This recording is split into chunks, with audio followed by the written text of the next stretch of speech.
자, 임플란트 보초를 할 때 첫 번째 단계가 이제 어바트먼트를 고르는 거라고 그랬잖아요. 어바트먼트가 별도의 어바트먼트가 필요할 때 어바트먼트를 고르고 거기서부터 이제 뭐 인상을 뜨고 이런 작업이 들어가는 거지. 근데 어바트먼트를 고르지 않고 이제 임플란트 위에서 바로 보초를 만드는 경우 방식으로 대부분 한다고 그랬잖아요.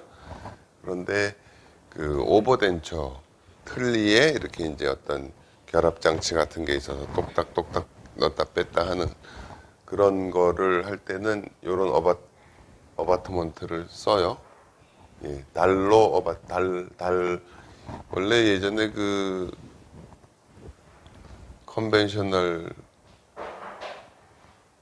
한 RPD를 만들 때 달보 어바트먼트라는 게 있어서 달보 할 거예요, 그지? 달보 이렇게 여기 클립 같은 게 있어서 이렇게 딸깍 물리는 그런 달로 어바트먼트라는 것도 만들었는데 이거 뭐 별로 잘 안 쓰니까 그냥 넘어가요. 이렇게 클립 같은 게 여기에 딸깍 들어가게 돼 있었다. 그 다음에 오링 어바트먼트라는 거는 달러하고 비슷한데 이렇게 동그랗게 이렇게 혹 같은 게 나와 있고 거기에 이제 고무가 뺑 들어가는 거예요. 고무. 오링 어바트먼트는 지금도 가끔 써요. 이렇게 요 속에 요 고무링이 들어가고 요 고무링이 여기에 잡혀 있게 하는 거지. 그러면은 그건 어떤 장점이 있을까? 약간 이렇게 움직일 수 있는 그런 장점이 있겠죠. 잡아주지만. 근데 요즘에 주로 쓰는 게 이제 로케이터라는 걸 쓰잖아요. 로케이터 어바트먼트는 달로 어바트먼트하고 뭐 오링 어바트먼트, 달로 어바트먼트에 약간 변형 같기도 하고 그 사이에 또 이런 게 플라스틱 같은 게 들어가니까 달로하고 오링하고 결합을 시킨 것 같은데 자 여기 봐요. 요게 임플란트는 이 잇몸 속에 있고요. 잇몸 밖 이렇게 오버된 초형 어바트먼트를 고를 때는 잇몸보다 약간 바깥에 나오는 이 높이가 조직의 높이가 그렇게 된 걸 고르라고 그랬잖아요. 기억하나? 하여간에 이때도 어쨌든 어바트먼트를 골라야 되는 과정이 필요하죠. 요거를 잘 안 쓰는 이유는 이게 이만큼이 틀니 안에 들어갈 공간이 있고 그 위에 또 덴처 치아가 들어가야 되니까 이게 너무 높으면 공간이 너무 많이 필요해요. 그래서 로케이터는 그게 이제 가장 공간이 적으니까 그런 거를 쓰는 거예요. 그 다음에 이제 요런 바를 이용해서 임플란트 두 개를 서로 바를 이용해서 연결을 하고 거기다가 이렇게 바 위에 딸깍 클립 같은 게 들어가는 그런 또 오버덴처 방식이 있죠. 그걸 예전에는 이런 거를 썼어요. 이렇게 골드 클립을 썼어요. 골드로 된. 골드 클립이야, 이게. 바가 여기 골드 클립이 있는데, 그러면은 틀니가 잇몸에서 살짝 눌리면은 약간 더 들어갈 수 있잖아. 근데 이 바 위에 골드 클립이 있다 보면 이게 자꾸 힘이 무리하게 가해져서 내 덴처가 부러지거나 그럴 수 있으니까 여기다 이렇게 스페이서를 넣었어요. 이 골드 클립을 쓸 때는. 근데 플라스틱 클립은 그 플라스틱 자체에 어떤 탄성이 있고 물론 그게 이제 망가지면 또 바꿔주고 하지만 플라스틱을 클립으로 바꾸면서는 이런 스페이서 쓰는 건 없어졌고 이렇게 이게 바하고 여기 이렇게 이게 그때는 이 바도 골드로 그냥 이렇게 캐스팅 된 게 나와 비쌌지. 스페이서가 있었고 뭐 그랬다.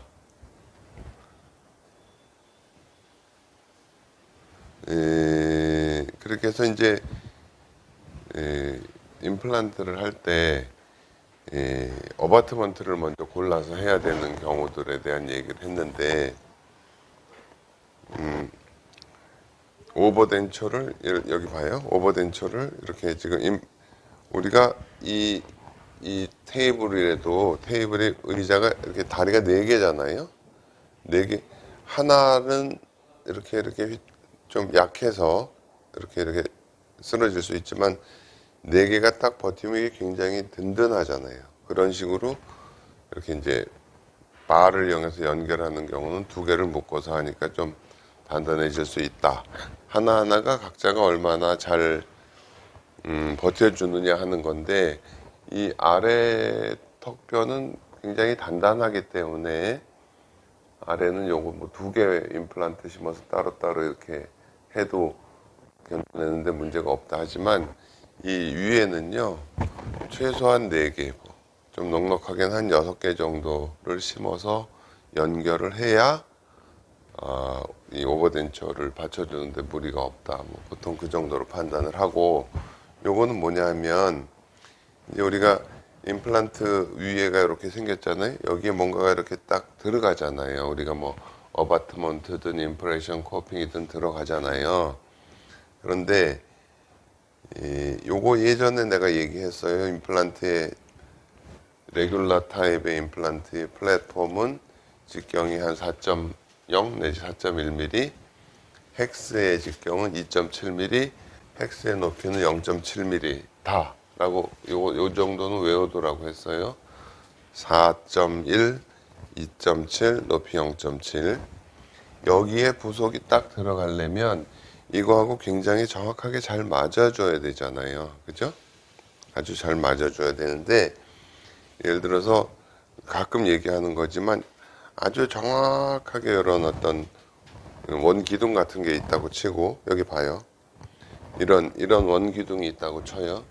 근데 이 위에서부터 밑에까지 이렇게 직경이 똑같은 원기둥이 있다고 가정을 하고 거기에 이런 실린더가 이렇게 쏙 들어가는데 이게 아주 정확하게 맞으면 거의 낄 수가 없어요. 이게 무슨 얘기냐면 아주 그대로 들어가면 여기 맞을 수 있지만 여기서 조금만 이렇게 쓰러져도 못 들어가게 되는 거야. 그러니까는 이런 기계적인 결합을 할 때는 약간의 유격이라는 게 필요해요. 유격. 어느 정도 약간 틀어져도 이렇게 들어갈 수 있는 그런 정도. 근데 또 그게 너무 많이 공간이 유격이 크면 또 헐거워진다거나 뭐 그런 게 되잖아요. 그래서 이제 요런 뭐 사이즈별로 그 위에 이제 어바트먼트는 보통 뭐 여기서 이게 4.1이고 여기서 이만큼 되는 게 보통 최소한 4.5mm 되니까 옆에 치아하고 간격은 최소한 5mm는 돼야 여기다 보철을 할 수 있구나. 임플란트를 딱 꽂았는데 보철할 간격이 없을 수도 있어요. 그거는 나중에 보철할 때 우리가 어느 정도의 공간이 필요하다는 거를 미리 좀 알아야 되는 거지. 이게 이제 그 유격에 대한 얘기예요. 이게 이제 예전에 어떤 회사가 자기네 제품이 좋다. 우리가 임플란트 위에 이런 육각이 있잖아요. 육각의 요 폭이 요렇게 쟀을 때, 요렇게 쟀을 때, 요렇게 쟀을 때 얼마나 잘 맞느냐 하는 거지. 얼마나 잘 맞느냐. 그러니까 뭐 자기네 회사 거는 요 오차가 요 정도 범위밖에 없다. 다른 회사 것들은 오차가 더 크다. 뭐 이런 식으로 얼마나 정확하게 만들었느냐 하는 그런 얘기들도 했어요. 그 다음에 이제는 또 뭐 임플란트하고 랩 아날로그하고 얼마나 똑같으냐 그거지. 그러니까는 이 회사 거는 뭐 거의 비슷한데 어느 회사는 랩 아날로그가 이렇게 작고 어느 회사는 랩 아날로그가 훨씬 더 크고 뭐 이렇다. 그러니까는 그런 기계적인 정확도라는 게 또 필요하다는 거. 국산 임플란트도 쓰다 보면 헥스에 들어가든지 뭐 하는 게 어느 거는 좀 빡빡하고 어느 거는 좀 편하게 들어가고 그런 게 있어요. 편하게 들어가면서 문제가 없는 정도가 좋다고 생각해요. 저는. 그래서 이제 뭐 어바트먼트를 연결하는 과정인데 어바트먼트용 스크루 임플란트가 있고 그 위에 어바트먼트를 스크루 드라이버로 조이고 그 위에다가 또 보철물을 조인다고 했는데 어바트먼트용 스크루 드라이버라는 것도 있다. 예를 들어서 우리가 오버덴처 할 때 그 로케이터 어바트먼트를 달으려면 그거를 또 이렇게 조여야 되는 드라이버가 필요하잖아요. 그런 얘기예요. 다음. 그런데 항상 여러분이 가장 중요하게 생각해야 되는 게 우리가 이제 엑스레이를 이런 식으로 찍어 놓으면 이게 정확하게 맞아서 틈이 없어 보이지만 이걸 각도를 딱 바꾸면 이렇게 틈이 벌어져 있는 거를 볼 수가 있어요. 이렇게 되면 나중에 보철물이 자꾸 풀리거나 뭐 스크루가 부러지거나 그런 일이 생겨요. 그러니까 엑스레이를 찍을 때 반드시 이 틈이 이렇게 보일 정도로 꼭 찍어서 확인하라고 했죠. 다음에 뭐 조이고 다음에 이렇게 해서 그냥 대략 어바트먼트에 대한 얘기를 마쳤고, 그리고 이제 어바트먼트를 연결을 했던 아니면 임플란트 자체에서 인상을 뜨던, 그 다음에는 우리가 요즘에 하는 작업이, 우리가 치과에서 하는 작업이 입안 상태를 그대로 여기다 옮겨놔서 여기서 작업하는 거라고 그랬잖아요. 그래서 인다이렉트 테크닉이라고, 간접법이라고. 그러니까는 입안 상태를 그대로 옮겨서 작업 모형, 뭐 내지는 뭐 마스터 모형을 만드는, 그거는 이제 인상을 뜬다고 하잖아요. 인상을 뜨고 뭐 스톤을 붓고, 요즘에는 이제 스캔을 할 수도 있고, 그죠? 그래서 이제 인상을 떠서 그 작업 모형을 만드는 과정을 또 보여줄 거예요. 이제 다음에. 뭐 다음에 보철에 필요한 기구들이고, 그래서 예비 인상을 떠서 예비 모형을 만들고 거기서 다시 커스텀 트레이를 만들어 가지고 인상을, 파이널 인상을 뜨고 그런 식으로 했었어. 그러니까 자 봐요. 예비 인상을 떠서 예비 모형을 만들고 그걸로 다시 뭐 레진 블록 만들고 커스텀 트레이 만들고 그 다음에 프로비저널 만들고 그랬었다. 예전 방식이 아주 오리지널 방식. 이제 예비 인상을 뜨는 프리리미너리 임프레션에는 테이퍼드 임프레션 코핑, 이렇게 테이퍼드 임프레션 코핑 내지는 이제 트랜스퍼 타입 임프레션 코핑이라는 걸 쓴다. 다음. 이렇게 이제 이런 걸 쓰죠. 여기 예비 인상을 쓰는 테이퍼드 임프레션 코핑. 근데 여기에 이렇게 좀 움푹움푹 파여서 나중에 알지네이트에 꼽을 때 이렇게 위치를 정확하게 잡을 수 있도록 한 게 좋다고 그랬죠. 그런 제품을 가급적 쓰라고 그랬죠. 예비 인상을 뜰 때도. 예비 인상을 뜨는 뭐 그런 임프레션 코핑들이에요. 그래서 인상을 떴어. 이렇게 인상을 뜨고 여기다가 임프레션 코핑을 갖다 꼽는 거잖아요. 그죠? 거기다 갖다 꼽고 레바넬록을 연결하는데 이 인상체에서 레바놀을 돌리다 보면 돌아가니까는 이제 레바놀을 이미 연결해서 갖다 꼽으라 그렇게 얘기했어요.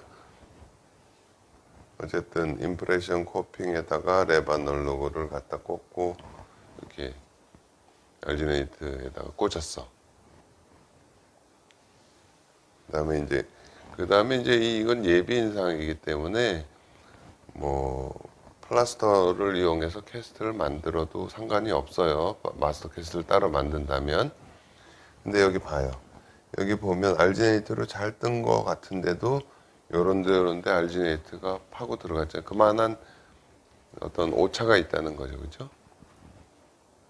예. 임프레션 코핑을 꼽고 알지네이트 인상을 뜨고 거기다가 임프레션 코핑을 갖다 꼽아. 여기서 뽑아서 여기다 넣으니까 트랜스퍼라고 한 거예요. 빼서 넣는다. 트랜스퍼. 그래서 예비 모형을 만든 게 요거 이제 임프레션 코핑을 빼서 우리가 작업을 하겠죠. 다음에 자, 여기서 이제 일단은 중단을 할 텐데